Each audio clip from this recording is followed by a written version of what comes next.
think when that filters up, the policy makers must have a way in which they respond to that. Because most of the problems that we face in cultural, social, economic, and political terms are a direct result of a disconnect between the superstructure and the ordinary people. Organizations like this are meant to bridge that gap.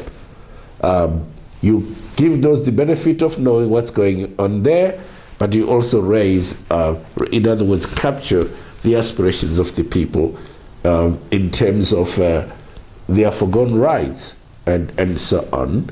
And you're trying to say, listen, this is exactly the reality on the ground. Can we do something about it?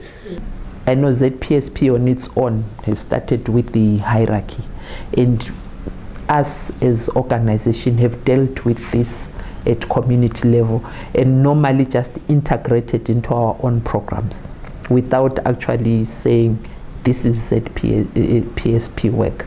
We simply integrate it into our, and for us as Radio dialogue is the key.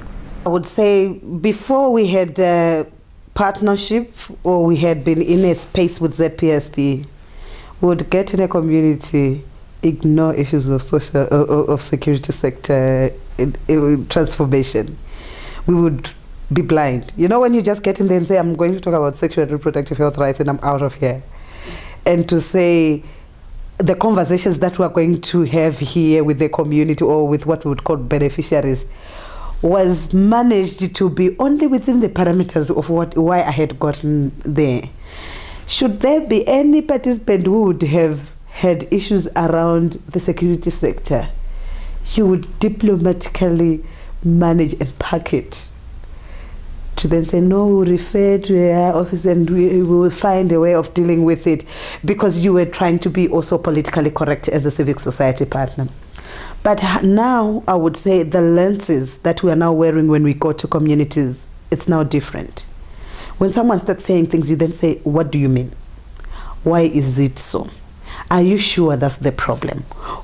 You begin to have this conversation where you begin to listen more to those that raise those issues around the SST.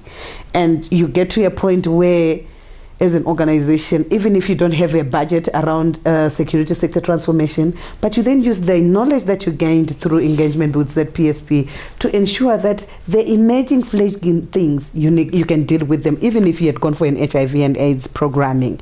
But if it emerges, you now have the capacity to respond and not diplomatically pack it. Important program for communities is to get them organized, is to get them to understand what the security sector is all about. Of course, they have an understanding because they interact with the sector on a day-to-day basis, but they have to understand why certain things occur in the manner they do, so that they are then able to organize themselves to make an input in order to transform that sector, either by dialogue or through various forms of interaction. So that is why ours is a bottom-up approach.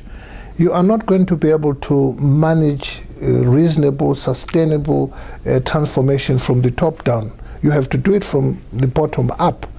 It's more difficult, but it's a lot more sustainable. The civil society is not necessarily there for a change of anything, but for the developmental ideals.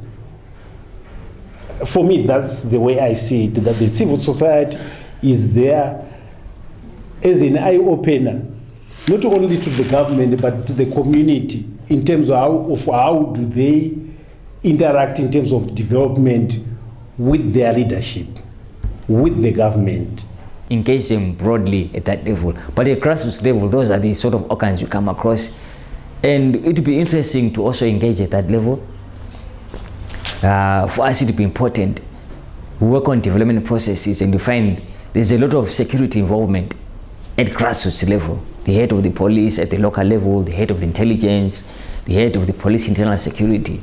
We'll be interested in how we can be assisted to not really interrogate, have platforms where we can discuss to say, okay, but what is the role of the security in local development? Is there a role? how to deal with the wounds of the past.